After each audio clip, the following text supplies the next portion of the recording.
Good morning to you all. Let's prepare and get ready to start this event. And inshallah it will be a great event. Assalamu alaikum jami'an. سأكون أنا مقدم الحفل اليوم. I'll be the host of this event. It will be an exceptional event, I promise you. So let's all take a seat and let's start this event together. Are you ready? I'll wait for you all guys to have a seat so we can all start this together. Is everyone ready yet? What do you think, guys? Shall we begin? Let's take our seats and let's start this morning. I guess we cannot say start this morning, it's already late in the morning, but let's start together. At first, good morning to you everyone and a warm welcome to this remarkable occasion, the official launch of Symbiosis International University in Dubai campus. It's truly a pleasure to have you all with us in such an esteemed gathering of distinguished guests and academics and media representatives, faculty, alumni, students, parents, and partners. Everyone I have mentioned is here. All right. So I thank you all for joining us, and let's begin today's program, everyone, by watching a video that highlights the incredible journey of Symbiosis International University. This film will showcase the institution's vision and its distinctive impact on the global education. Let's watch the film together, and then maybe we'll get everyone's attention. Let's watch it together. This is the story of a man who dared to dream and persevered to make his dream come true. The story of a visionary Indian who thought differently and has made enormous difference to the lives of thousands of students from all over the world. The story of Dr. Mujumdar, the founder of Symbiosis. It began with Dr. Mujumdar, the rector of the boys' hostel at Pune's historic Ferguson College, was spending a hot afternoon in his quarters. All students from India had left for their Diwali vacation. Only students from other countries had stayed back. Suddenly, Dr. Mujumdar's attention was drawn by the sight of a girl student. She was standing under the window of the boys' hostel, stealthily passing a small parcel to a boy inside. Suspecting his chief, Dr. Mujumdar went to the room to investigate. What he saw there left him disturbed and distressed. The girl had gone there to provide food to a Mauritian boy suffering from jaundice. The incident left a deep impact on Dr. Mujumdar's mind and a void in his heart. He was so moved by the experience that he resolved to improve the plight of foreign students studying in India. Symbiosis was thus born in 1971 from the seed of a dream sown by its founder, Dr. Mujumdar. His dream was to create an educational institute where, in his own words, students from all over the world would live, study, eat, and play together in an atmosphere of peace, harmony, mutual respect, and acceptance of cultural diversity. An institute from where foreign students would return to their countries as friends and ambassadors of our nation. Dr. Mujumdar, himself a professor of botany, chose the name symbiosis, the word biologists use to describe a mutually beneficial relationship between two living organisms. The guiding philosophy behind this endeavor was Vasudhaiva Kutumbakam, or the world is one family.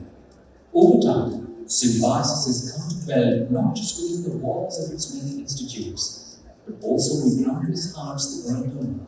Symbiosis is the laughter of students and the quintessence of education. A world-renowned multicultural, multilingual, and multidisciplinary educational institution, Symbiosis now has state-of-the-art campuses in Pune, Bengaluru, Noida, Nashik, Hyderabad, and Nahyan. The university has multiple institutions in diverse disciplines of study, including law, management, computer studies, medical and health sciences, media and communication, humanities and social sciences, engineering, architecture and design. The university is at the forefront of research in diverse areas, such as advanced legal studies, waste resource management, stem cell research, nanoscience and nanotechnology, medical image analysis, behavioral studies, applied artificial intelligence, entrepreneurship and innovation, media and creative industries, climate change and sustainability, and Ambedkar studies. Symbiosis International University remains on the cutting edge of technological advancement and innovation, offering advanced facilities to its students, faculty, and staff in keeping with the university's largest social commitment. The Medical College and the 900-bedded state-of-the-art Symbiosis University Hospital and Research Center are dedicated to serving humanity.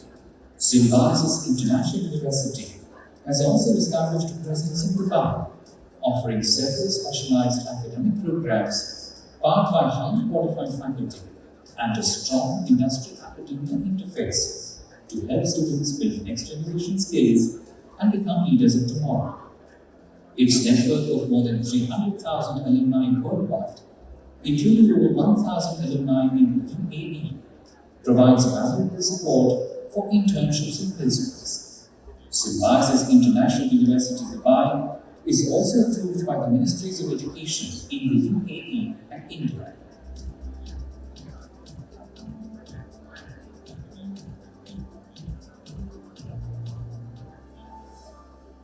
In March 2022, on the proud occasion of the Golden Jubilee of Symbiosis, the Honorable Prime Minister of India, Shri Narendra Modi, inaugurated Symbiosis International. 50 years ago, the idea germinated in my mind to promote friendship and understanding between foreign and Indian students and thereby promote international affairs. Today, we are celebrating golden jubilee of the golden idea. 50 साल की आपके पास एक ऐसी पूंजी अनुभव की पूंजी, अनेक एक्सपेरिमेंट करते करते आप यहाँ पहुंचे। एक खजाना है, ये खजाना भी देश के काम आएगा। आप फले फूले और यहाँ पर आने वाले हर बच्चा अपना उज्जवल भविष्य बनाने के लिए आपको विश्वास के साथ निकल पड़े। बहुत बहुत धन्यवाद, बहुत बहुत शुभकामनाएं।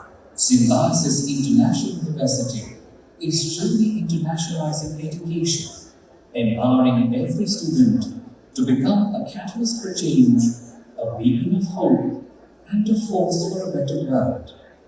For Symbiosis International University, the world was, is, and will always be its family.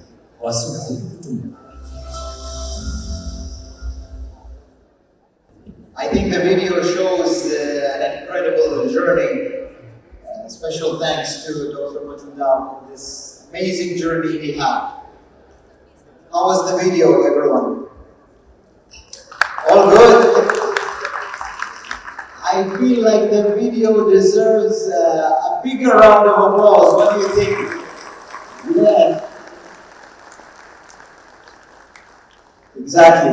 And Symbiosis reminds us a lot of the UAE. It's a place that gathered many people from many countries all in one place.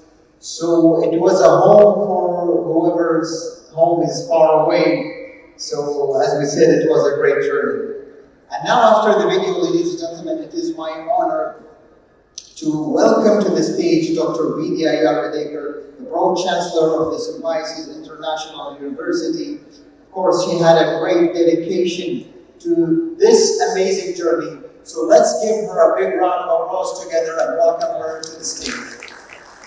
A very good morning to all the dignitaries who gathered here, officials of various stakeholders of this country, the Ministry of Education, the CAA, AHDA, TCOM, all those who have supported us, and most importantly, our dearest alumni who gather here in large numbers.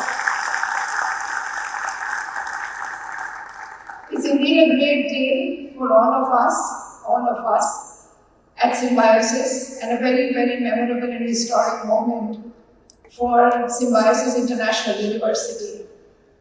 For me personally, having lived in this part of the world, when I was a medical doctor practicing medicine, it was always my dream that someday Symbiosis should establish an international campus, not anywhere in the world, but in Dubai.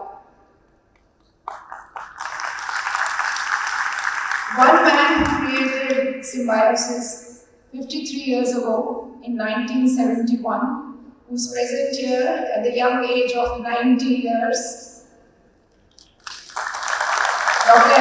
Mujumdar, ably supported by my mother, Mrs. Mujumdar. I think both of them have worked so hard to create an institution, a higher education institution, which now has become a beacon, not just in India, but all across the world. I still remember as a young child, Swati, my younger sister, who's also here, both of us have grown up in a very different environment, in a childhood that was very different from other children. Why? Because whenever a foreign student would feel homesick, whenever a foreign student would lose his passport, whenever a foreign student just wanted to be in someone's home, my parents would welcome them, not just welcome them with open arms, but request them to come and stay with us. So through our childhood, we've grown up with students from Iran, from UAE, from Nigeria, from different parts of the world, so much so that there was an American boy called John Owens who practically lived with us for 1 whole year, got married to an Indian girl, now has 3 little children, now grown up of course, and comes to India every alternate year to meet my parents because he feels that this is an extended family. And I can go on and on with several such stories of foreign students and also Indian students like you all, who have wonderful stories to tell. And I must acknowledge on this international platform the gratitude that my parents have given to both me and Swati and our extended families, because we wouldn't have been able to touch millions of lives that he made it possible. So I think he needs a great round of applause for the amazing work that Symbiosis has done, not just in India but also overseas. And I must also say that the biggest strength is our alumni. There are 1,028 alumni that we are connected with only in UAE, apart from the 300,000 alumni all across the world. And I'm so happy that each one of you would spare your time on a busy working day. And I've been here, so I know how hard it is to take leave and come and attend a function like this. But that only shows not just your commitment, your dedication, your gratitude, but your love for Symbiosis. And now that we have a Symbiosis International University here, right here in Dubai, I cannot imagine how much of support that this university will get from each one of you. And you all are like laurels in this part of the world, all of you at very top positions. Some of you have passed out from our business schools in the 70s, in the 80s, and some of you as late as in the 2000s. So thank you very much for being here with us. The program is a little tight because we have 2 big dignitaries who will arrive in some time. We also have a commitment to provide international global education right here in this part of the world, and of course work very closely with industry and the government.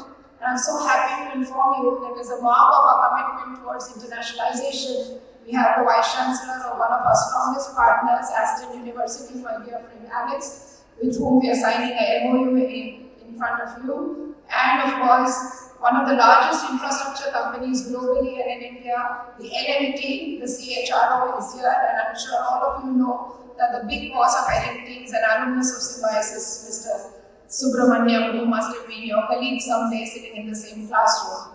And of course, we've signed MOUs with the Dubai Police and several other organizations like IEEE and so on. So we really want to create this campus as a beacon of hope to several young students from this part of the world, and a very strong focus on emeritization, because as Dr. Mujumdar has taught us, we always believe that we should build a human resource, a very capable human resource in the place, in the city, in the country that we exist. And of course, we will cater to the students and young population of the expatriate population, but more importantly, empower Emirati students, more importantly, Emirati girls, because women empowerment is one of our focus areas. I'm so happy that the CAA has given us accreditation to all our programs. So we are one of the few universities that started with the CAA accreditation, thanks to KHBA, who's always been supportive. I've been working with them closely for the last 20 years, and I'm so happy Dr. Naji, Ritesh, and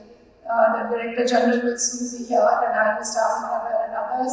I'm so happy that each one of you, whether it's the government or the private sector, has supported us fully. Last but not the least, I acknowledge the support of the Indian government and the Ministry of Education UAE. The Indian government supporting us through the Ministry of Education, University Grants Commission. Dr. Dharmendra Pradhan, our minister, could not be here, but Dr. Jaishankar, the External Affairs Minister, will be here, and he wants to have an interactive session with you. And of course, none other than the most popular minister and the most popular statesman of this country, His Excellency, Sheikh Nahyan, who will be arriving shortly. So with these few words, I once again welcome all of you to this very prestigious and most memorable day in the life of Symbiosis and all of us here in the family. And we hope that we can extend what we have done in India right here in this region, empowering more and more young girls and boys who will join the portals of this university. Thank you very much, and God bless. Shukran, Dr. Vidya. Thank you so much, Dr. Vidya, for the amazing speech and the words and the amazing words you said. And now, ladies and gentlemen, after watching the first video and watching the amazing journey of Symbiosis University, I believe it's now time to invite a man whose vision and compassion laid the foundation of this esteemed institution 53 years ago. I believe the video was not enough. We need to hear it from him himself. I'm honored to invite to the stage Professor Dr. S.P. Mujumdar to say his speech. Please give him a big round of applause. Namaste to all of you.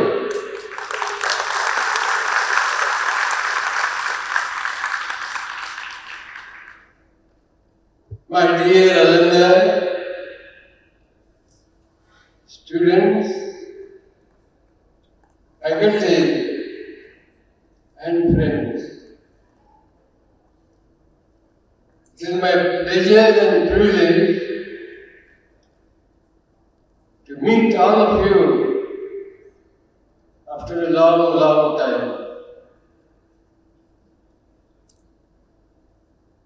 Somebody asked me the other day, what is the return of investment in education?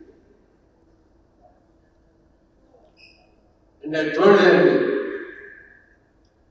that our alumni who have made marks in different countries constitute our return on education.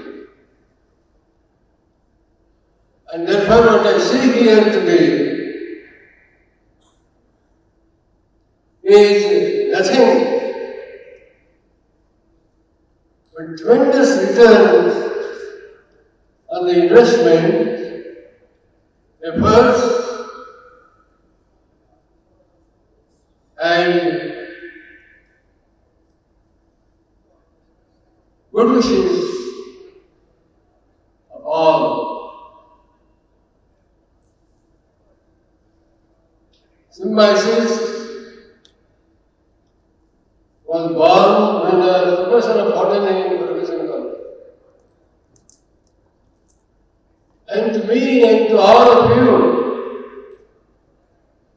Symbiosis Symbiosis is an ideal. Symbiosis is an ideal. And I am glad that like Gangotri of Ganges, the symbiosis was started in a small room in my bungalow on the professional college campus. Has become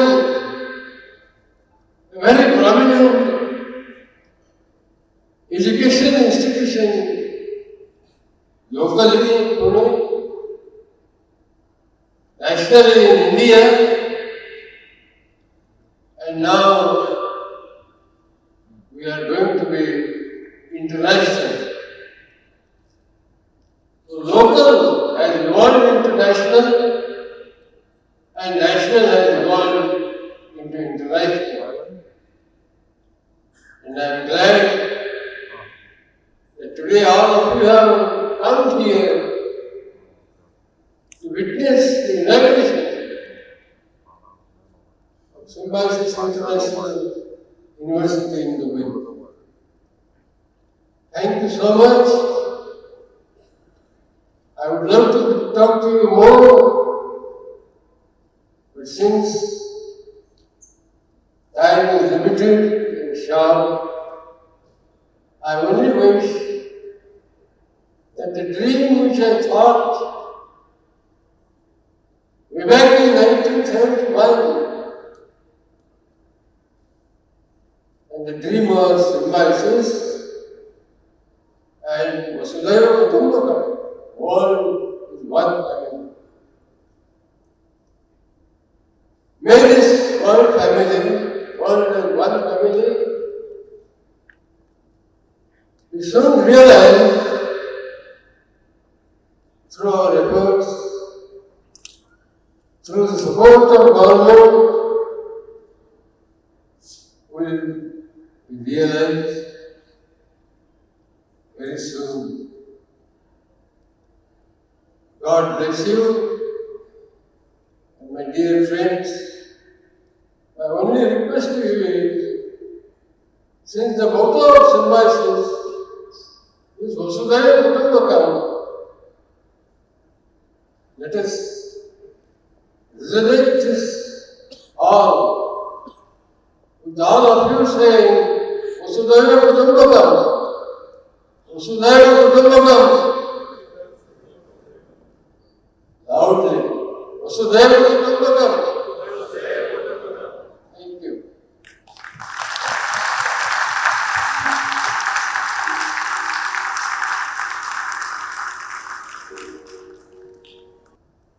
Thank you, Dr. Mujumdar, for your speech and your kind words.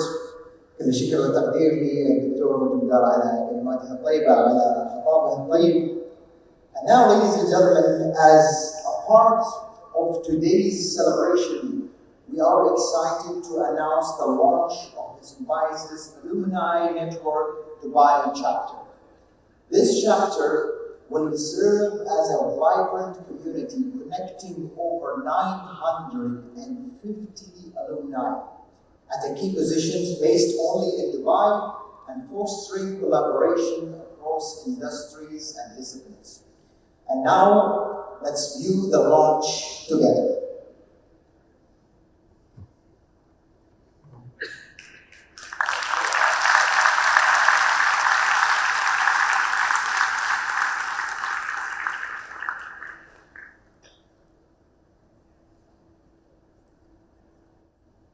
And moving forward from this, ladies and gentlemen, we now move forward to an exciting moment of today's event, the signing of two memorandum of understanding between Symbiosis International University in Dubai and two close partners, Aston University in the United Kingdoms and Larson and Torbay.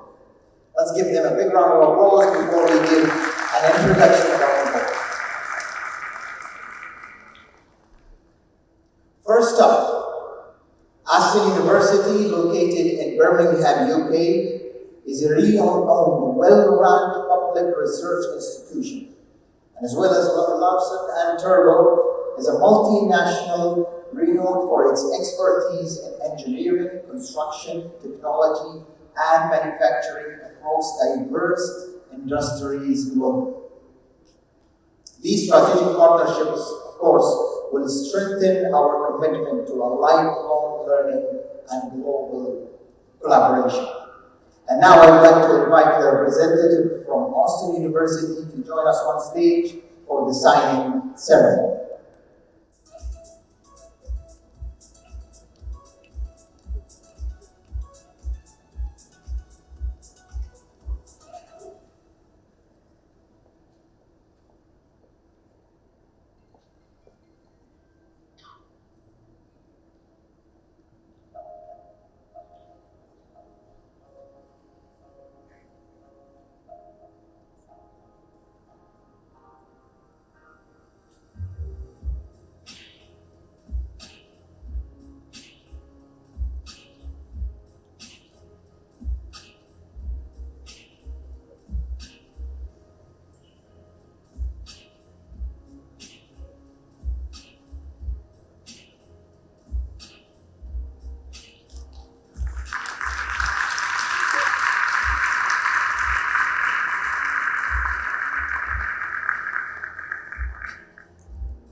Congratulations on this award. Next up is L&T. I would like to invite to the stage Dr. C.J. Kumar, the Executive Vice President and the Chief Human Resource Officer at Larsen & Toubro.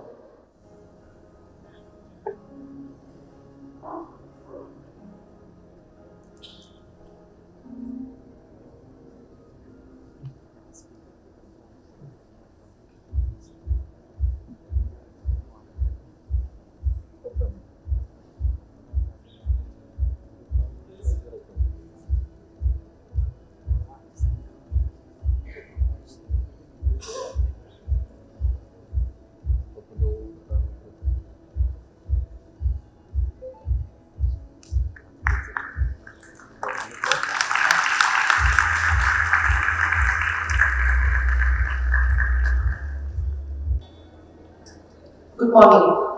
While we're waiting for what our students call my rock star diplomat, let me just take this opportunity to introduce myself. My name is Dr. Vidya Yeravdekar, and I've taken a new role at Symbiosis as the Executive Director at Symbiosis International University, Dubai. It's my pleasure to host this first event, which is the launch, and of course, to have my own mentor, Professor Dr. Mujumdar, the Chancellor, here after so many years. What can one say about Dr. Jaishankar, except that people across ages and people across geographies, people across political, ideological lines, cultural differences, all are usually very enamored when he speaks.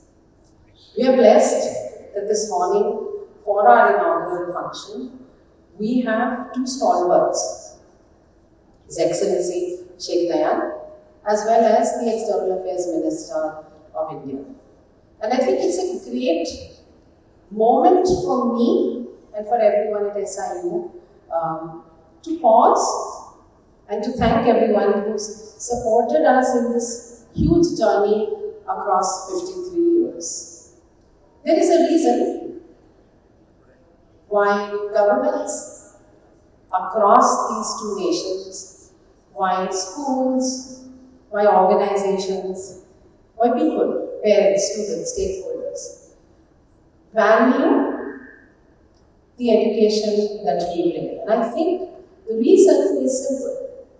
What happens in the classroom, what happens on campuses is magic, and that translates into what Symbiosis graduates bring to the governments that they serve, the organizations that they serve, the companies, the NGOs that they work at. And I think it is for that I personally and every single student and faculty and staff at SIE Dubai feels blessed that you have come here this morning. As Dr. Vidya said, it's a weekday, it's in the morning. The traffic, of course, is not as bad as sometimes Bombay or Pune can be. But we value your presence. Every single one in this hall is important to us. And I know that the two chief guests, His Excellency Sheikh Nahyan, as well as our External Affairs Minister, Dr. Jaishankar, being here, is just a testament to the fact that both countries have huge expectations from SIE Dubai. I see many friends in the audience, and I know each one of them has said, we're going to pay attention. We are blessed, as Dr. Vidya said, to have L&T as our partner. Thank you for the faith that you bestowed on us. We have Aston University, we have Dubai Police, we have so many partners who have come in, IEEE, who come in and who said that they're happy to partner with us because we share a common vision of working not just towards UAE's and its region's future, but also the world. So the world is one family, and Vasudhaiva Kutumbakam means something to us, and I seek your support as we go ahead in the days to come. But today is momentous, and very shortly we will be joined by both these stalwarts. Let me again very briefly thank all our partners who are here, those at the Ministries of Education in both our countries, KHTA, CA, the Ministry of Education and UGC back home, many partners who have supported us, and of course Alam, and a very special shout out to all of those who I may have taught across the 39 plus years that I have been at Symbiosis. So thank you so much for being here. We'll take a little pause as we're waiting. After the formal inauguration, which will have a unveiling of a plaque, we'll move on to the last session, which is an interactive session. We will be joined by 10,000, if you can imagine, 10,000 students from across our Indian campuses who are joining us on Zoom. Looking forward to asking Dr. Jaishankar questions. These questions, of course, range from politics and diplomacy to culture, to geopolitics, to economics, and it's always nice to listen to his answers. I believe he doesn't shy away from any question, and that should be an interesting morning. So thank you once again. We look forward to your support over the years to come. Let me thank you once again for being here this morning, for taking time out from your very busy schedule. Our guests are here. Thank you so much.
I request everybody to kindly settle down.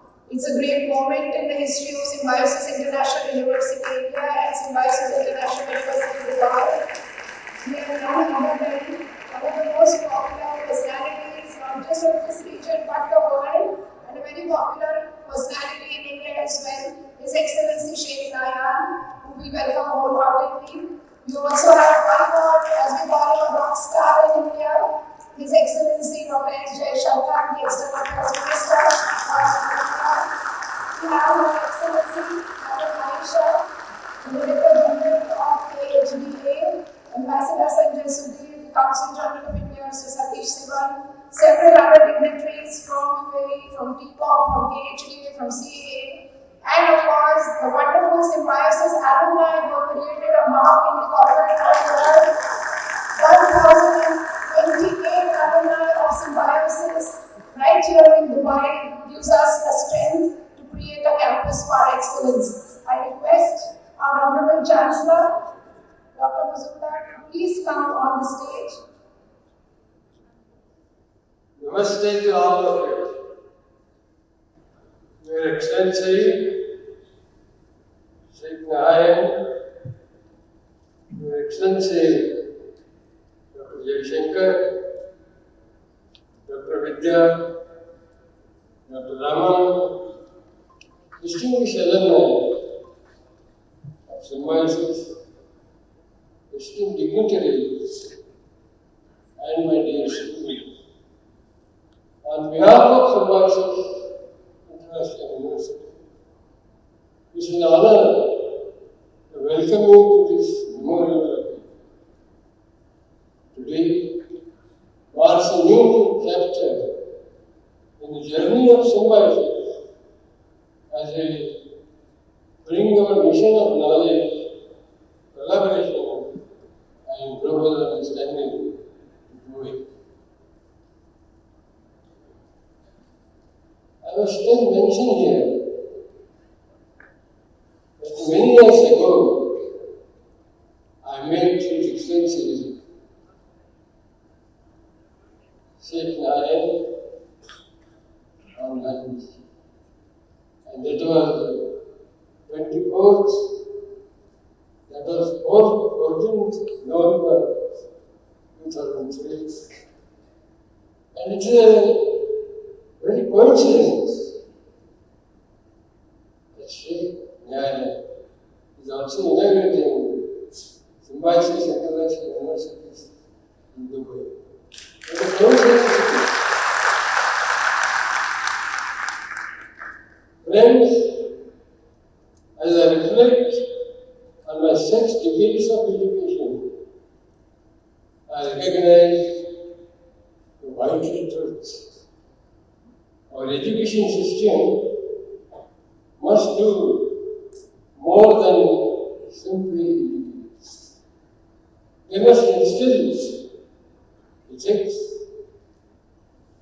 education, devoid of values, risk producing only educated illiterates or educated monsters. At SIU, our goal is not just to create global citizens, but responsible individuals grounded in morals and ethical responsibility. My dear friends, I propose a new education for new education.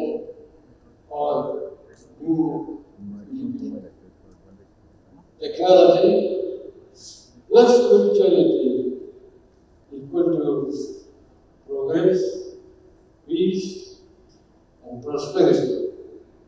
In other words, TS equals PP. Sir, SIU will continue to blend Eastern wisdom and Western innovation, seeking progressive critical growth. There I was professor of botany at the Professor College, and therefore I would like to share my my thought teaching. In this desert landscape, there are certain plants which act as soil binders. There are grasses, there are creepers who hold the soil and bind it together against forces of erosion. Similarly, I showed you symbiosis between the mind binder in your country, nurturing stability and unity to peace. Thank you for your support, trust, and belief. May all be happy, may all be healthy. Thank you.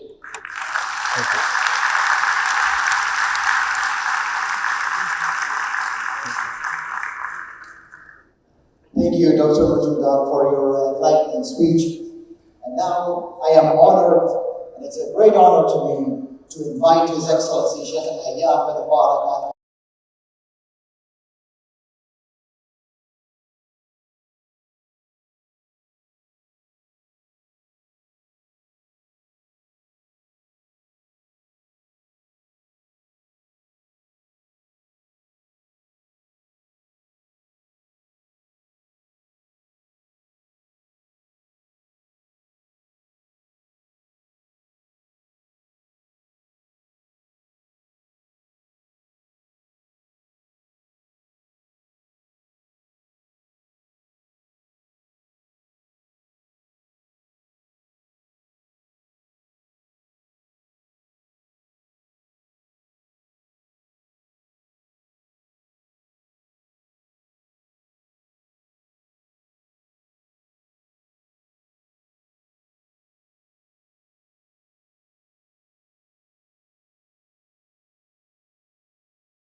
This new Symbiosis campus and over our warmest congratulations to all of you. We salute your commitment to preparing students for successful lives and careers in a global society. In doing so, Symbiosis University is being true to its motto. The world is one family.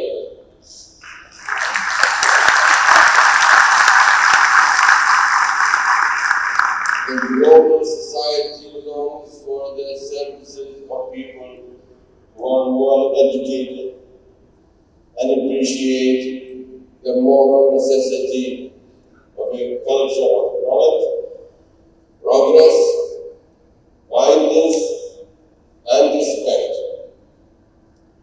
In this motto, you declare that education is an effective tool for understanding and stability. You show that in searching for knowledge, we must also search vigorously for justice, tolerance, understanding, and peace. You have been successful in this endeavor over the last 53 years of your university's history. Thanks to the professor. Your success is reflected in your growth with almost 50,000 students currently from all parts of India and from 85 countries from around the world. Your success is a testament to the quality of your institution.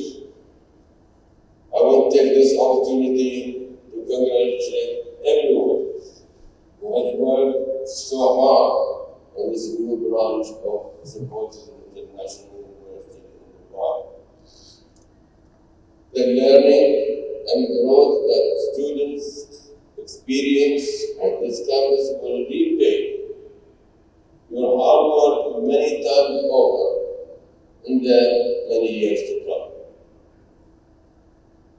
The community of Dubai and the United Arab Emirates will come to appreciate the great educational, research, and engagement experiences that this great university will provide.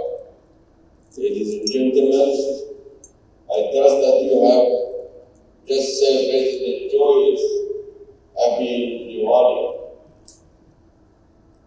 Happy Diwali. So,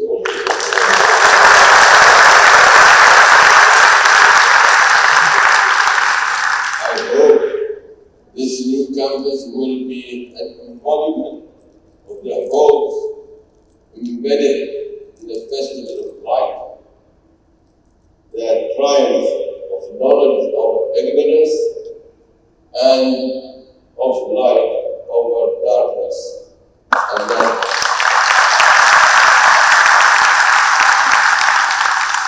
this campus will always be a source of inspiration and fulfillment.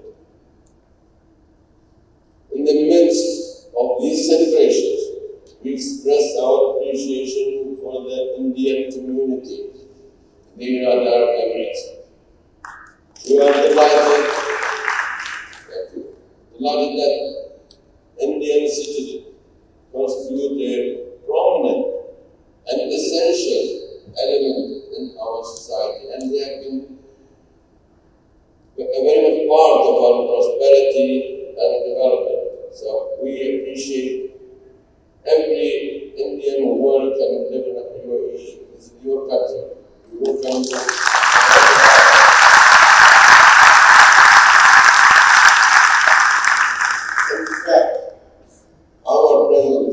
here together this morning is a sign of a very strong relation between India and the United Arab Emirates. And the high regard and respect each country has for each other. The United Arab Emirates and India share a common commitment to regional and global peace, stability, and prosperity.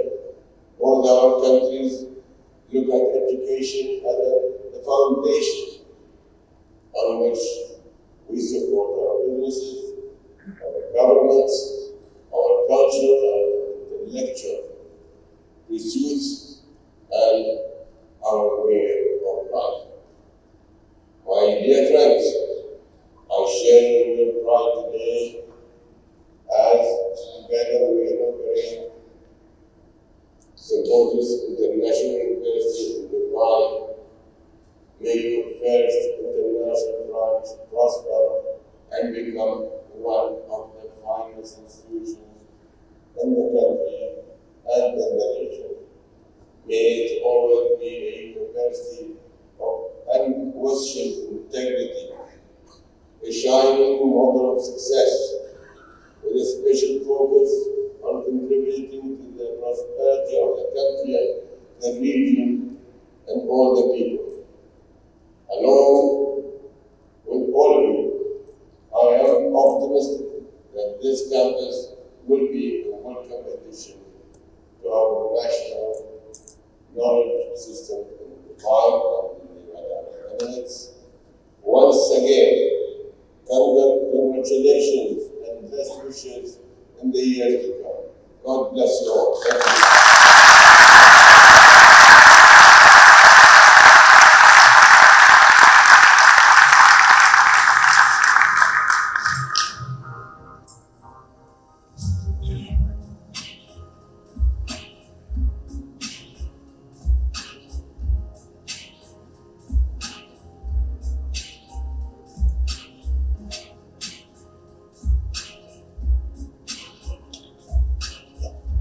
شكرا طويل العمر على هذه الكلمة الطيبة.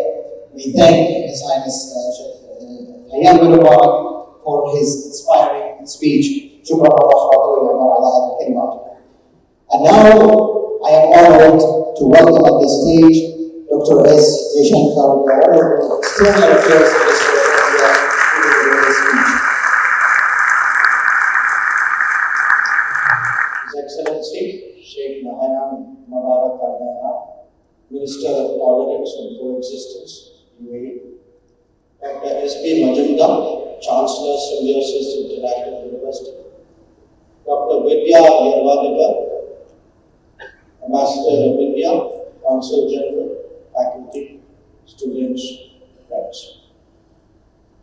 It is a matter of great pleasure for me to join you all for the inauguration of the first international campus of Symbiosis International University in Dubai Knowledge Park, Chile.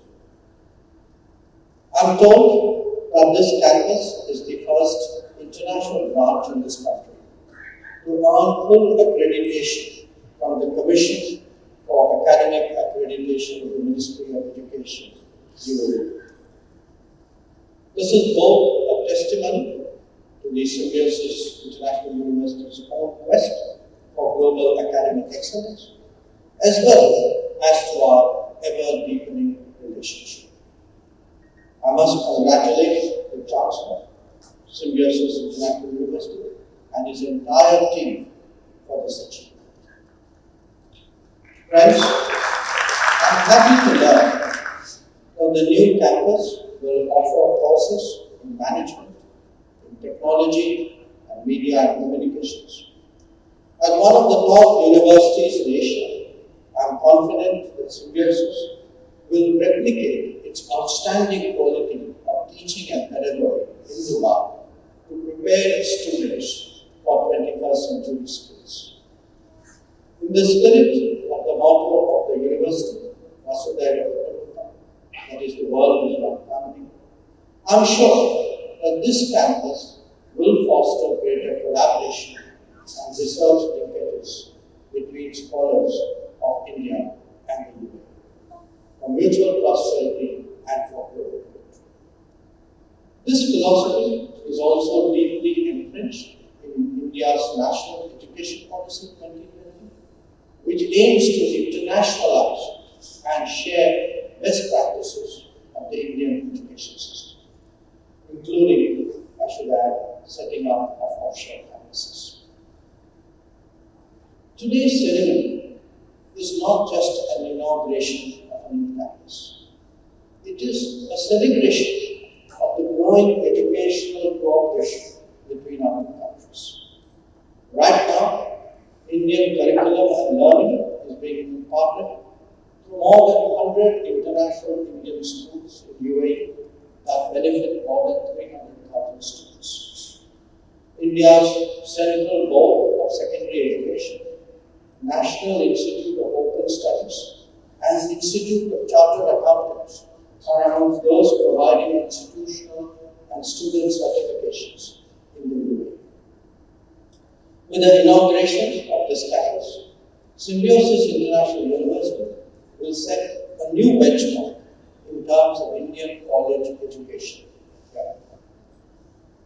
Friends, this is but appropriate as India-UAE ties are today truly in an era of new milestones and many firsts.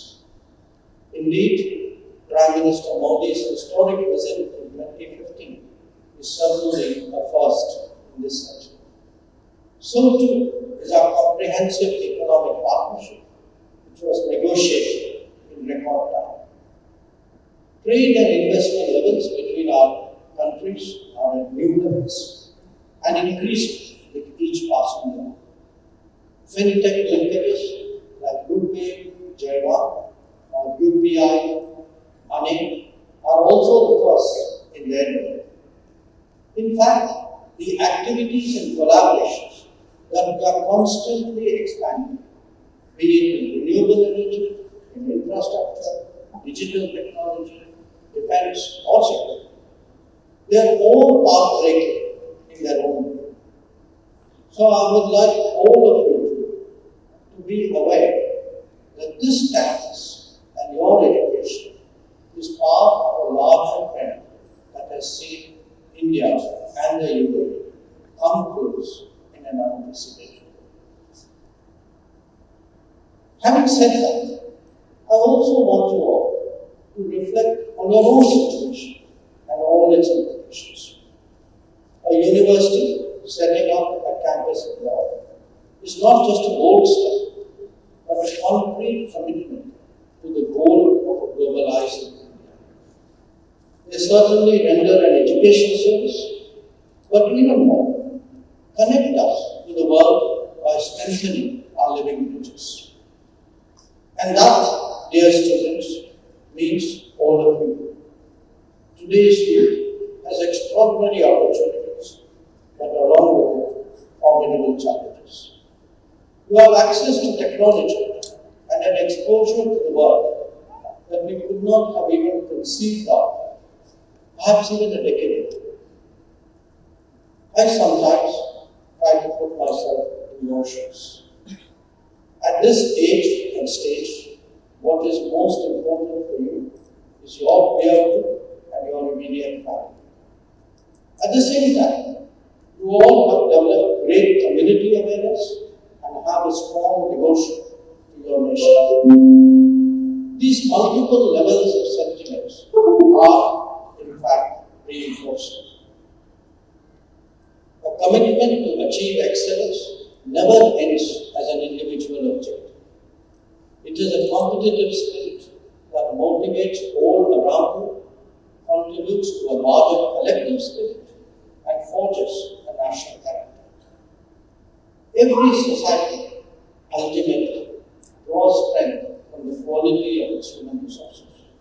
And believe me, by fully utilizing the opportunities that the university offers, you too will make your contribution. India today needs to prepare for the global workplace. Equally, it has to be ready for the era of AI, chips, electric mobility, clean and green technologies, renewable energy, space and roads. It also has to manage the growth of these possibilities by making them employment-centric and market viable.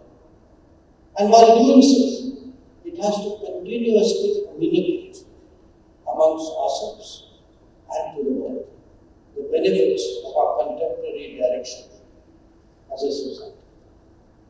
Your education can ready you for all these tasks. In fact, they are but different dimensions of an individual whole. We are now clearly embarked on a journey towards a excellent life.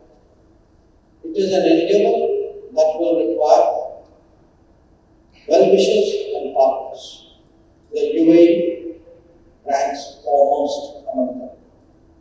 Those of you who will have the privilege should appreciate that something more than education is on offer. You are concurrently experiencing a friendship and an exposure that will give you a special ability to deal with the world and advance our national prospects. I congratulate you today on this occasion, and I convey my sincerest wishes for your individual and institutional success. Thank you very much. A combination of wit, great honesty, and perfect articulation about the political and the geopolitical understanding that India has about its role in the world. I now invite Honorable External Affairs Minister, Dr. Jaishankar, to the stage. I request everyone to settle down. So welcome to this interactive session. I have had the pleasure of meeting Honorable External Affairs Minister, Dr. Jaishankar, when he visited our Pune campus. I've always seen you from the wings, never been a part of a program. Thank you so much. It's my absolute pleasure as the Executive Director at the new campus in Dubai to be with you. As I mentioned, we are joined by students, and I'm sure that will figure itself out very quickly. We've got campuses, as you know, in Pune, in Nasik, in Nagpur, in Noida, in Bangalore, in Nashik, in Hyderabad. Within each city, we've got multiple, for example, in Pune, and we have many programs. Almost 10,000 students have joined in, and they have questions. So what we've done is we've got a selection of questions for you, sir. We're going to begin with, of course, a student studying MBA, first batch at SIU Dubai. Her name is Amrita Kohale, and I'm going to ask Amrita to set the ball rolling by asking the first question of this morning. We have a number of questions, so while my teachers Amrita, I think she's there.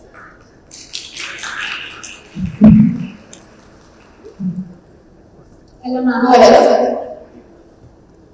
So my question to you is that Indian foreign policies has evolved from its traditional non-aligned movement to more pragmatic and issue approach based. So what are the key factors driving this shift, and how does India manage to maintain a balanced approach in global conflicts? Additionally, has it affected our relationship with the major world powers like the United States, China, and Russia? I can go one by one and later on. First of all, let me say to all of you and to the students who are somewhere behind that screen, it's a great pleasure to be back in Symbiosis. And I'm truly delighted that we are opening an international campus. And to me, in a way, the question which was asked, we are an educational version of that answer. There was a time when we used to receive things. Now we are stepping out in the world and doing things. So let's take a look, in a way, what was the non-aligned era? Our capabilities were less developed. Understandably, maybe our confidence was also not at the same level. Our influence maybe was comparatively less. So a lot of things have changed. As India has grown stronger, more capable, more forthcoming, more contributing, the world sees us differently and our ability to do things is also different. So what we today try to do is be much more proactive, much more contributing. In a way, if you take it nicely, I would say a little more opinionated, offering views, offering solutions, and not being afraid to take sides when our national interest demands it, or when the rights and wrongs of the issue require it. was a combination of all. So today, I think you would see on the big issues of the day, India is there somewhere. India has a position. India often has something to bring to the table. But when it comes to the bigger powers, as you said, US, Russia, China, you appreciate the gaps between them and us is also narrowing in different places. In some cases we are actually overtaking them. I mean, if you look at our GDP today, we will be in the next few years the third biggest nominal GDP in the world. So, as the gaps close, a different dynamic and a different requirement also comes into view. What we want to do is really to have non-exclusive relationships. Each relationship will obviously be a little bit different, but the whole idea is frankly you can have multiple relationships that works to India's advantage, and I would argue it's actually good for the world as well. And that's the era that we have now moved into. Thank you so much. As you may have heard, we have a huge alumni base and we have some representation. If we can start with Harish. Good morning, sir. Researcher by profession. I am a researcher for artificial intelligence, and you spoke about AI as well. But my question is different. I want to ask you a question about India's rising global influence, especially in the Middle East, and how do you envision India's foreign policy evolving in the next decade, particularly with countries in the Gulf Cooperation Council? Can we take 2-3 questions at a go? I think we start. How does India plan to navigate and strengthen the ties or strategic partnerships in the Middle East, and especially with the UAE? And also, is there any collaboration happening to further strengthening the visa and the work permits for the Indians who are working and living in the UAE? Thank you. Then we have to go to India-wide. So we will go to the SIBM Pune, which is our flagship institute at Lucknow, Pune. And if we can get Manuja Joshi from SIBM on Zoom to ask the question.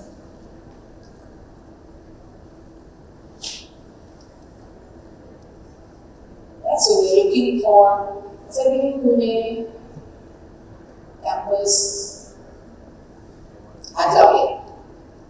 If Manuja Joshi can unmute and join us, if that's going to take a little bit of time, I don't mind asking a question on time.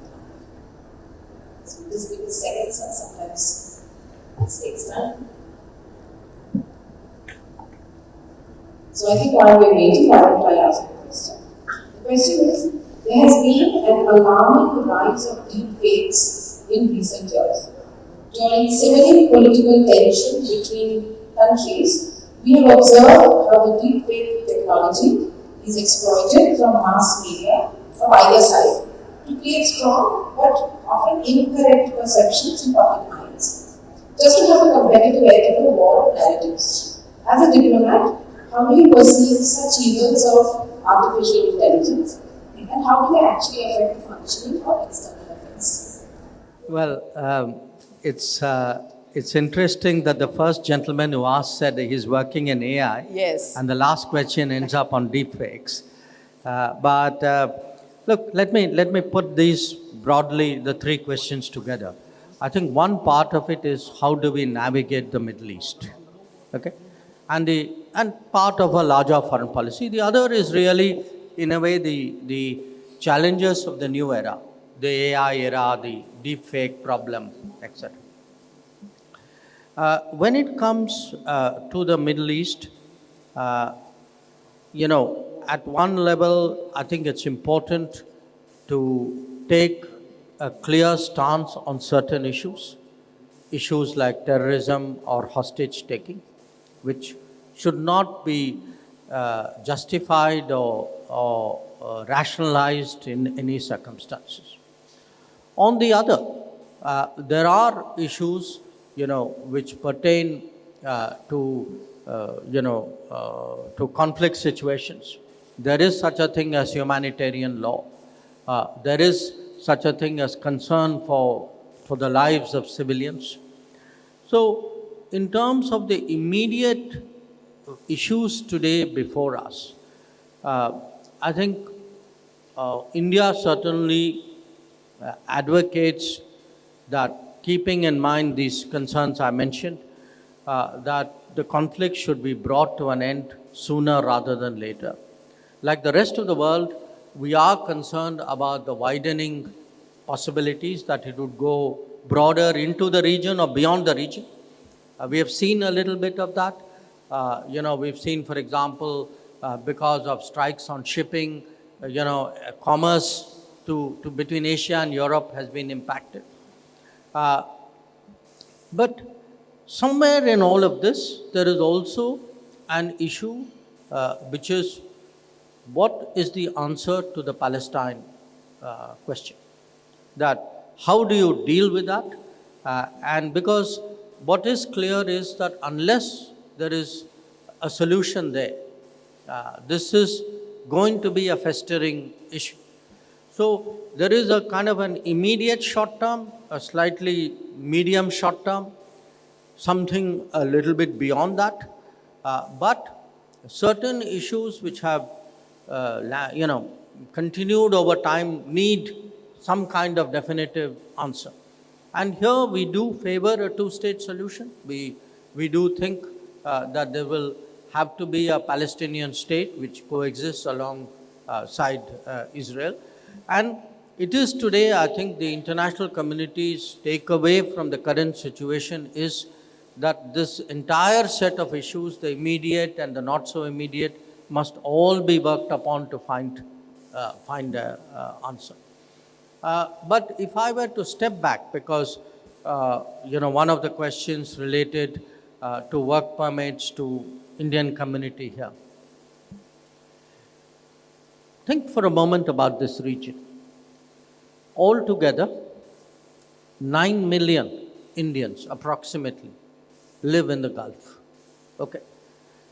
If you look at our top 20 trading partners, I would say most of the Gulf economies in one way or the other feature in those top 20 trade partners.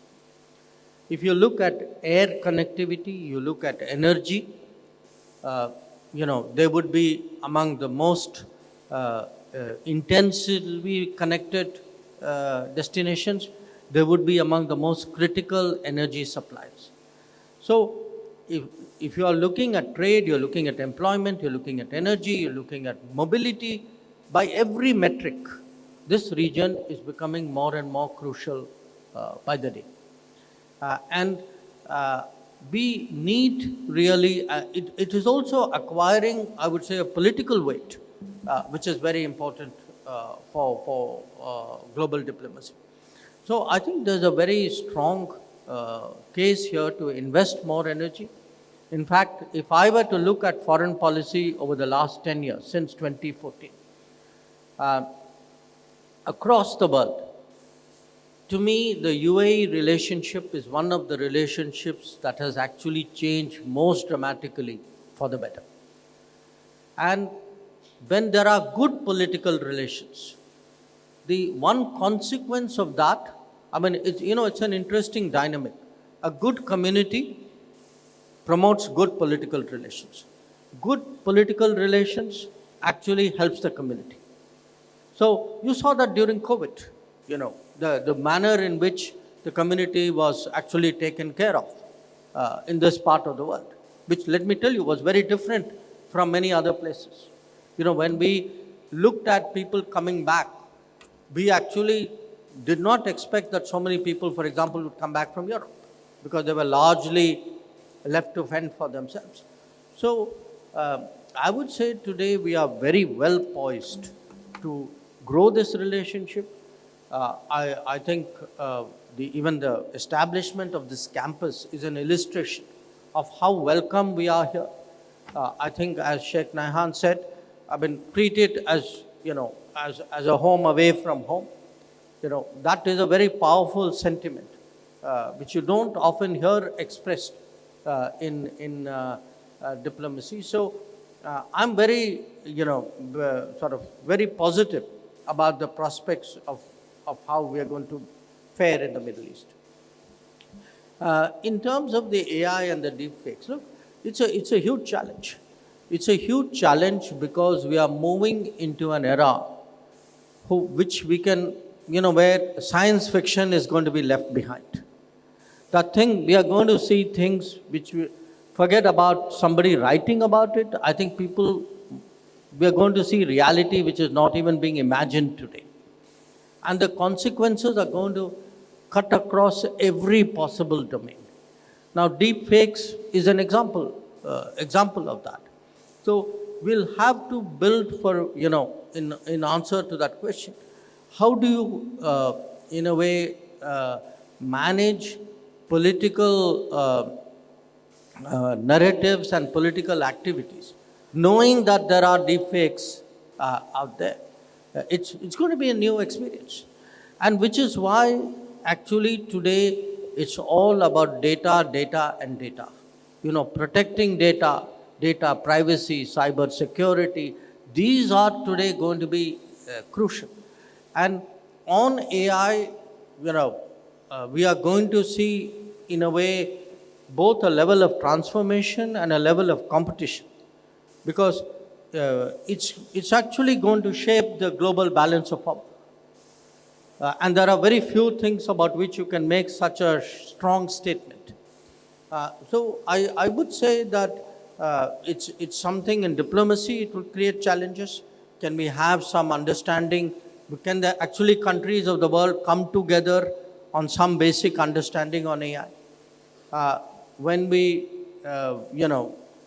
display products, should there be, one thought which is going around is, should there be some kind of watermarking about what is AI generated and what is not? So it's a new world, we are entering. And I think, someone who has chosen to make a profession out of it, I compliment you for your foresight. It's a new world and we're going to leave science fiction behind us. Let's move now to the Symbiosis Medical College for Women, SMCW, which is at our Pune lovely campus. And there we will be joined by Vaibhavi Pangarkar. Again, just a message to all my friends back in India.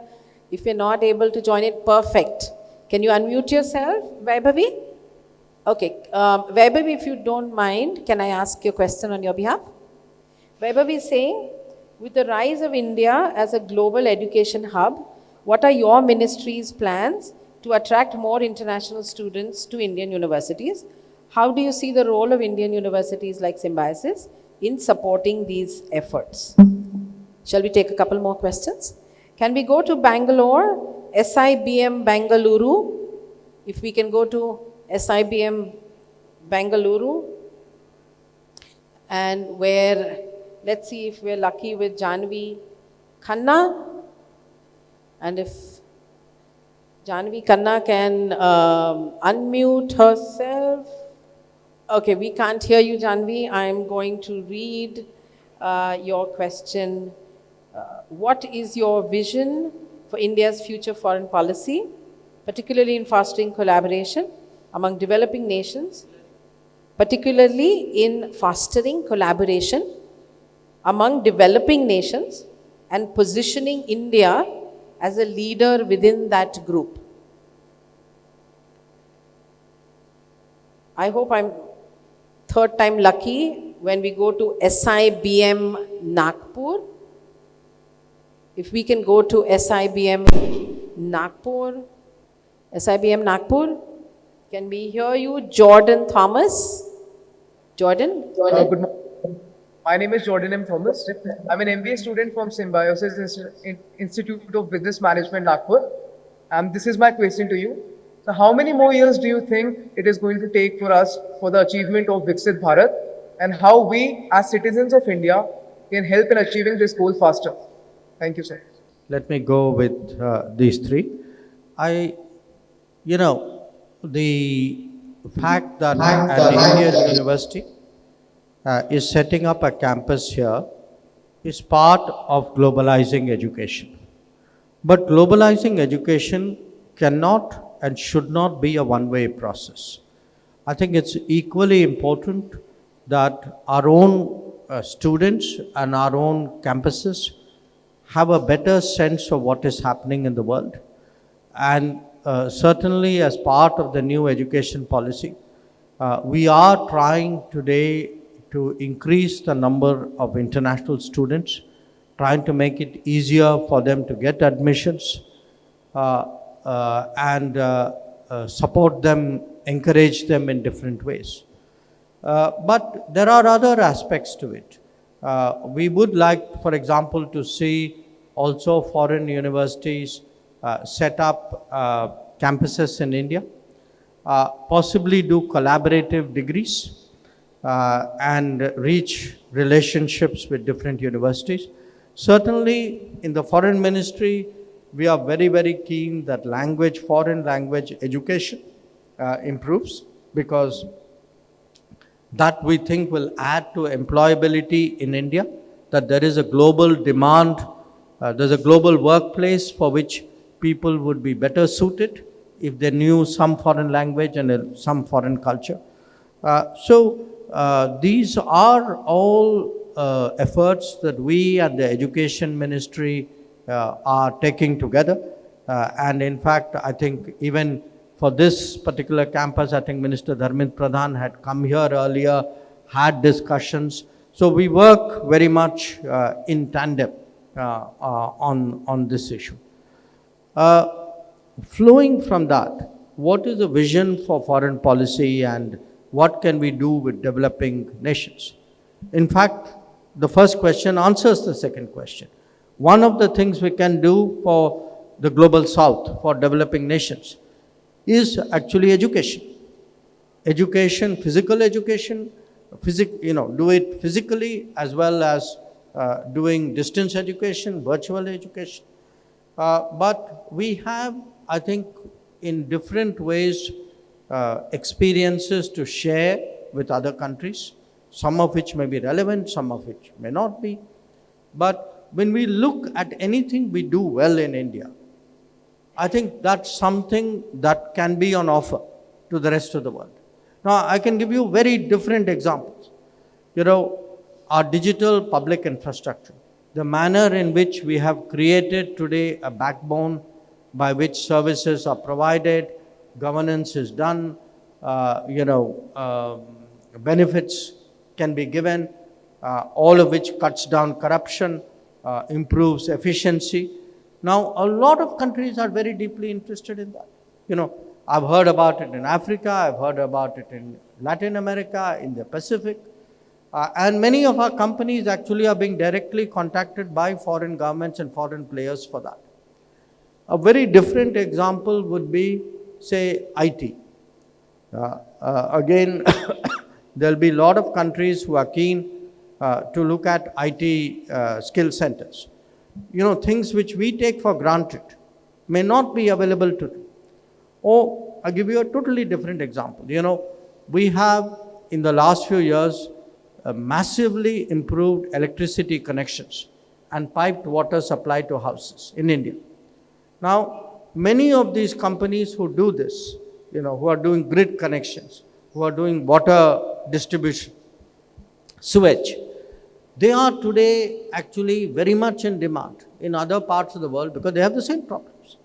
So I think today one part of what we can do is to share development experience. But another part of what we can do is actually to be a voice. Because look, we are a big country.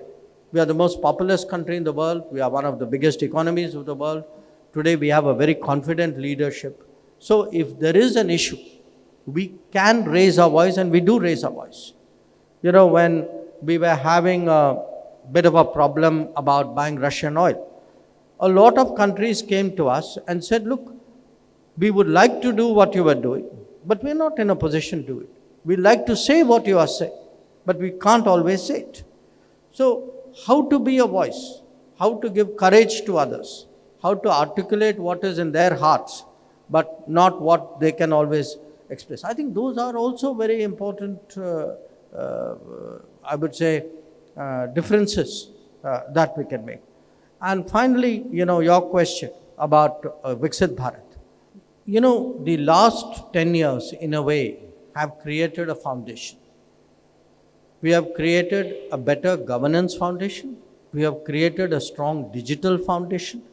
We are today trying to look at nutrition, at health, at connectivity of various kinds, so that India is actually in a position to leapfrog.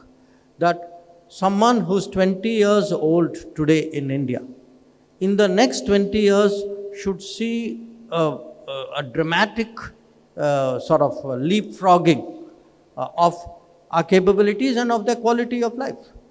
Now, Viksit Bharat doesn't happen, slogans don't become realities. In the past, a lot of our politics was saying something and then letting it sort of happen by itself, which happened or didn't happen. Today, it requires sustained efforts of different kinds. It requires building infrastructure. It requires creating employment, which means creating more industry and manufacturing. It requires better human resources. People need to be, better fed, better protected, better housed, better educated, better clothed, better transported. And you have to do all of this without letting your carbon footprint absolutely explode. So, it is, in a way, look, we have started on this journey. Life is changing almost, I would say, year by year, month by month. But it's, at the end of the day, it's not something which people should leave to a government. The entire country, every individual, every young person, every university needs to say, okay, I'm doing something which will feed into the journey towards Viksit Bharat. I mean, drops of water do make an ocean at the end of the day. I think that resonates well with many of us who work in the higher education space, because you're right, you can't leave these things. It's an arduous task.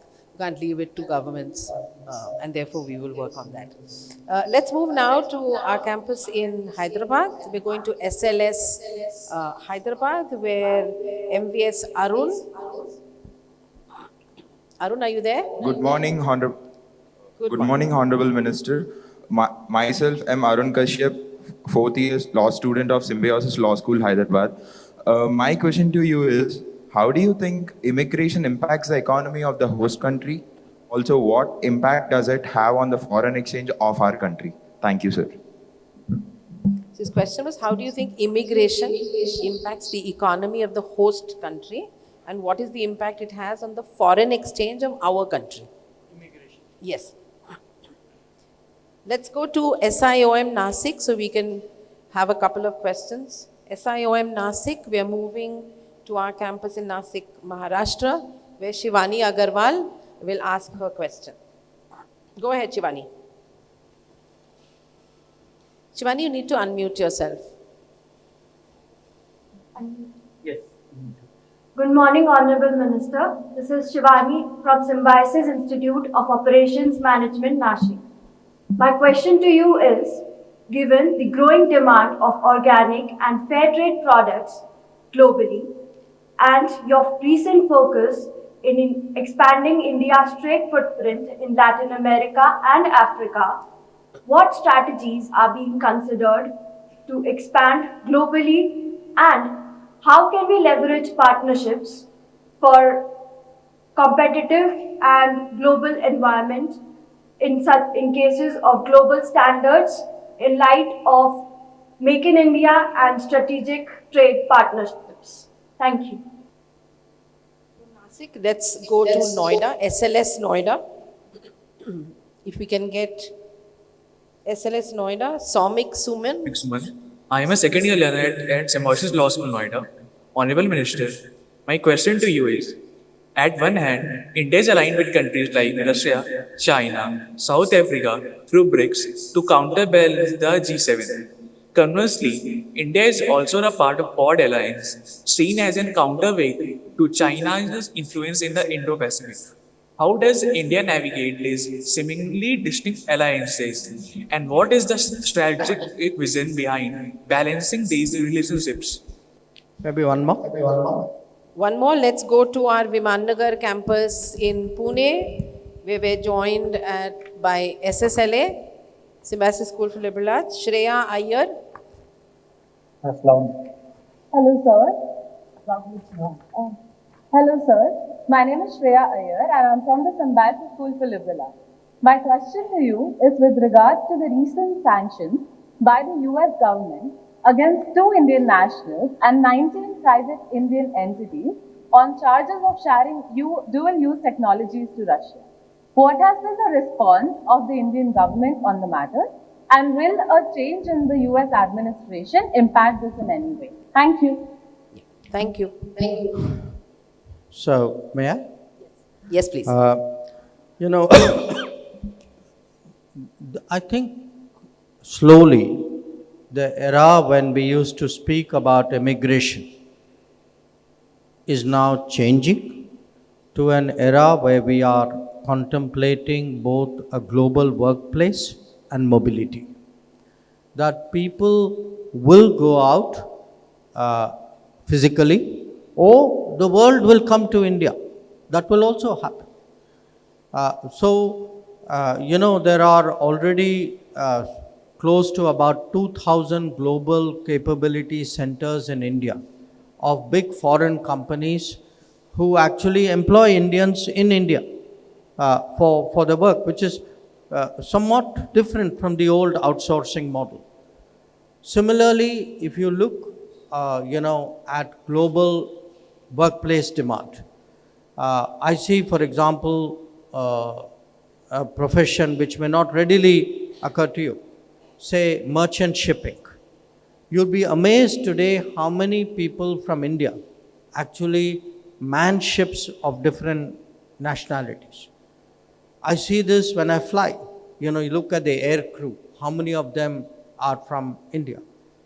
Check into a hotel in different parts of the world.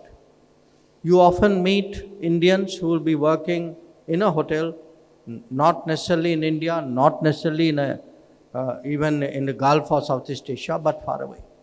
And it will go higher. It could be in the semiconductor industry, it could be in research of various kinds, it could be in blue-collar jobs, it could be doctors, it could be nurses. So my point is, we have today to get to look at this global workplace situation. And we have to prepare our students for the possibility. Everybody may not want a career or get that deeply involved with the world, but everybody should have an awareness of the world. Because somewhere the world offers you many possibilities, the world will impact us definitely. So in that sense, I would urge that, we don't think of it as a zero-sum game between us and the world. That, by going out means you lose the person, you lose resources.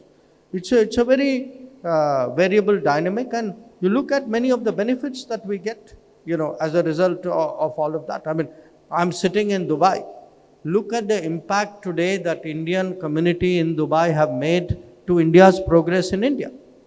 That itself should tell us all something. The second question about Africa, Latin America. Some years ago, I think 2 years ago, I went on a trip to Latin America. I'd been there before. I was very taken aback to discover that 4 of the countries that I visited, which was Colombia, Panama, Dominican Republic, and Guyana, I was the first foreign minister in our history to ever go to these countries. Okay? Now here's the funny bit. These are countries which actually today they know India through Indian products. Okay? People in Colombia know because all the two-wheelers in Colombia are made in India.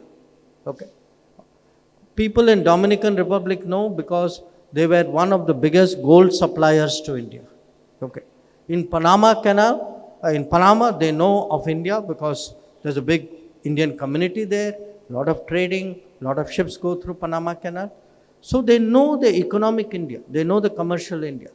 People, our medicines, for example, are freely available in all these countries. So the point I make is, sometimes, the trade is ahead of the diplomacy. Sometimes diplomacy leads the trade. Certainly, where we have lagged behind, we are today trying to make a big push. In fact, in the next few days, Prime Minister Modi would be going to Latin America for the G20, but he'll be going for some visits, in addition to that as well. So, there is no region, no country today that is too far away. Logistics is so good today that we even import energy from these faraway areas. When I was in Guyana, we had supplied a ferry for movement between islands. And that ferry actually landed up in Guyana, sailing all the way from India. So, I think it's a very good question that how do we, somebody asked about Viksit Bharat. But let me tell you, when it is Viksit Bharat, it will also be a very global Bharat. That by 2047, there will be no country in the world, no region in the world with which Bharat will not have a deep relationship, where we will not have a footprint, where we will not have our people, where we will not have our products. So that is the future that we need to prepare for, and Latin America and Africa definitely, I think, deserve our attention. In fact, in the last 10 years, the bulk of the embassies we have opened are mainly in Africa and in Latin America. The third question, the BRICS, how do you manage BRICS? And look, Indians are great at managing, okay? We know how to keep people sort of happy. We know how to deal with them in a way in which actually there is a meeting ground. I think it's, in a way, it's a function of our own society that we are genuinely, there's so much pluralism, so much diversity that we have a mindset. Our algorithm is devised to handle that diversity. And what we do abroad is, in a way, what is an extrapolation of what we do at home. And certainly, a country like India,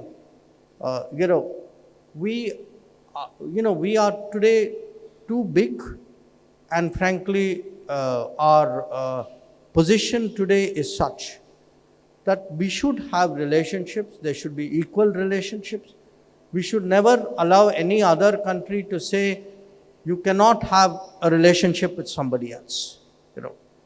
And my experience is that if you stand your ground, you make your position clear, you handle yourself reasonably but firmly, believe me, the world gets the message. And that, in a way, is what we are seeing happen. And the last question on sanctions. Look, we do get different partner countries flag at issues to us. We have obligations to other countries. Sometimes as part of control technologies, we will make commitments. What we will do in any case, we will look to see whether commitments we have given have been violated, and if those companies have violated Indian law.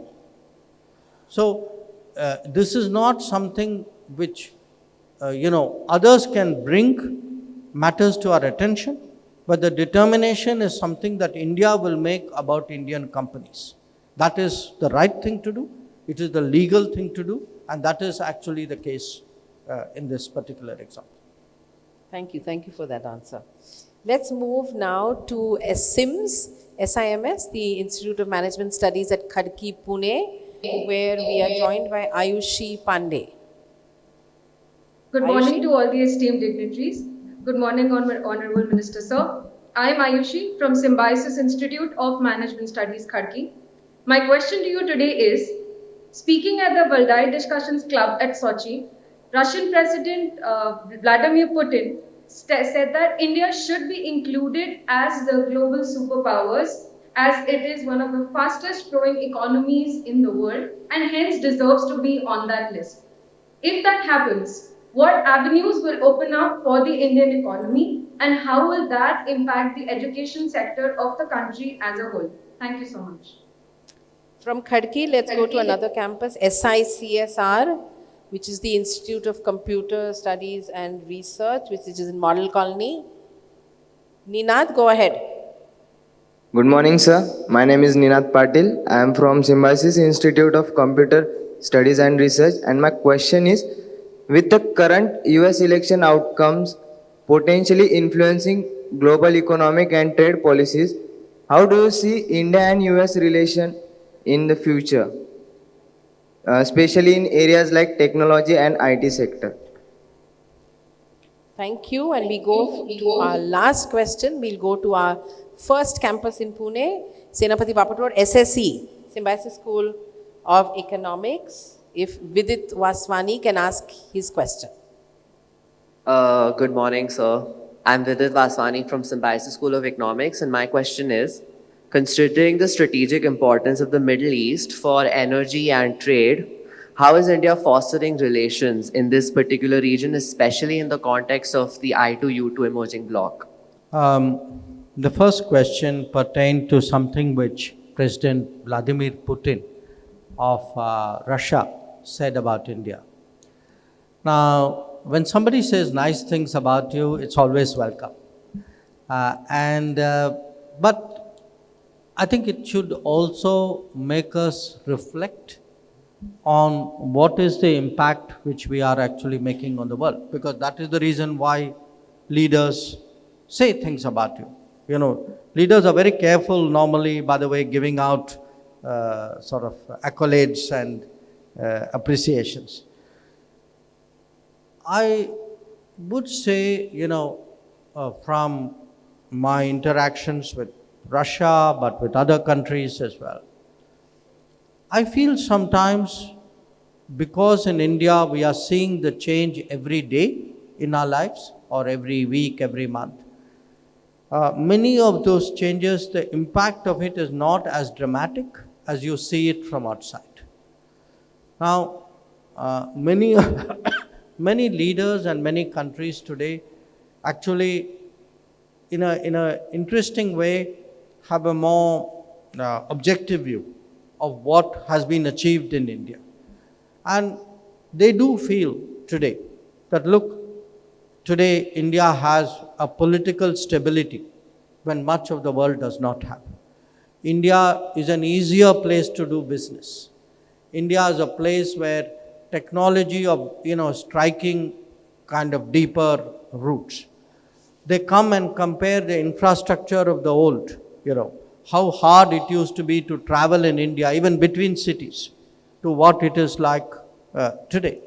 And then they look at, in a sense, what would be our achievements, when we go to the moon.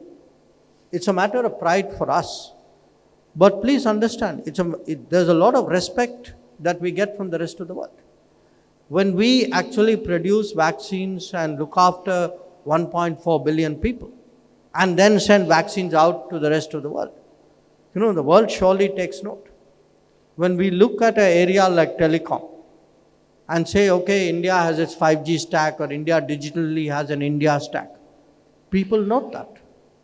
So, there is today definitely higher respect and I would say confidence level in India. I think that what President Putin presumably was expressing was some of that. But the key, because I'm very glad somebody linked it, the key will be education. If we have, look, we speak today of a knowledge economy. We speak of AI. We speak of chips and space and drones and electric mobility and green and clean. At the end of it all, what is the bottom line? The bottom line is actually technology, it is education, it is skill, it is talent. So finally, I would say we will be a great power if we are a great education power.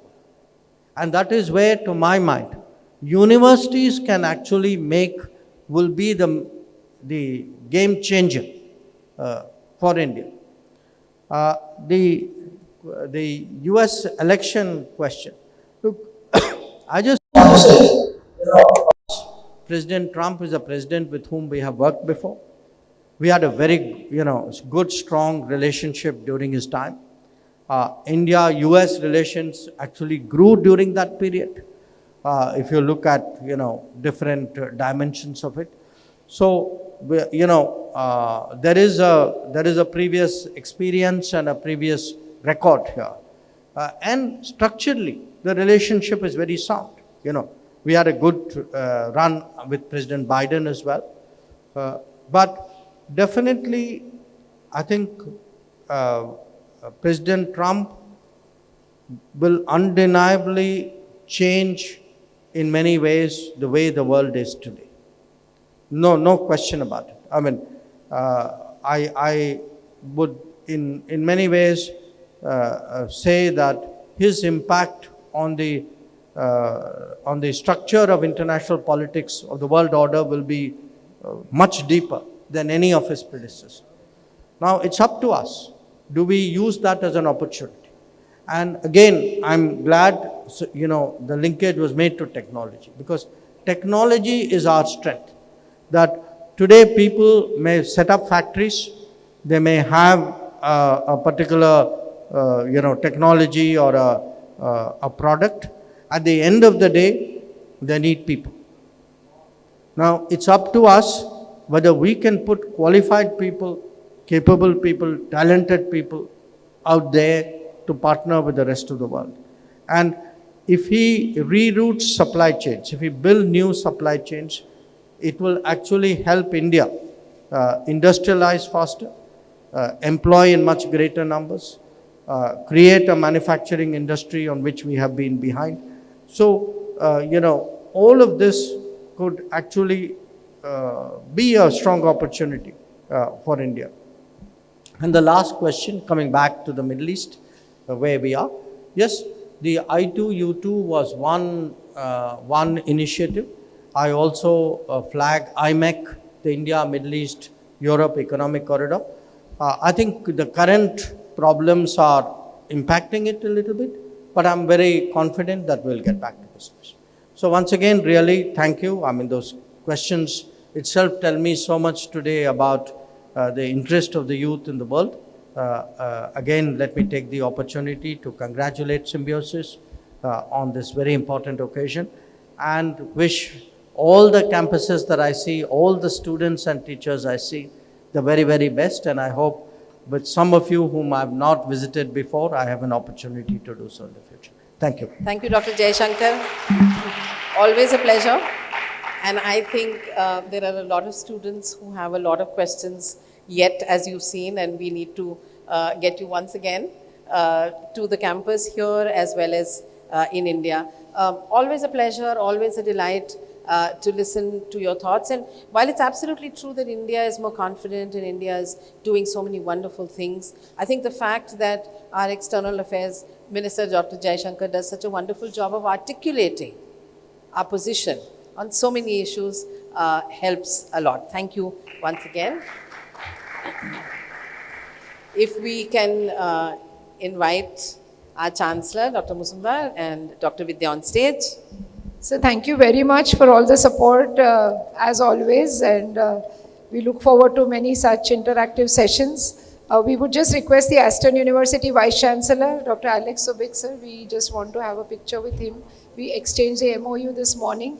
So, and the CHRO of L&T, if he's here. So we'll have 2 quick photographs. Dr. Raman.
Can we please have the students also come from this side. Some of you will go down. Anita, can you please arrange Aditi?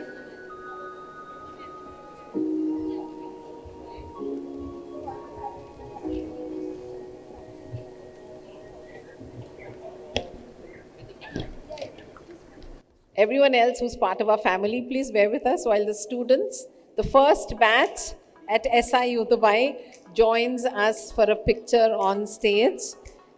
Staff members, please come along with the students. It's going to be one of those crazy pictures.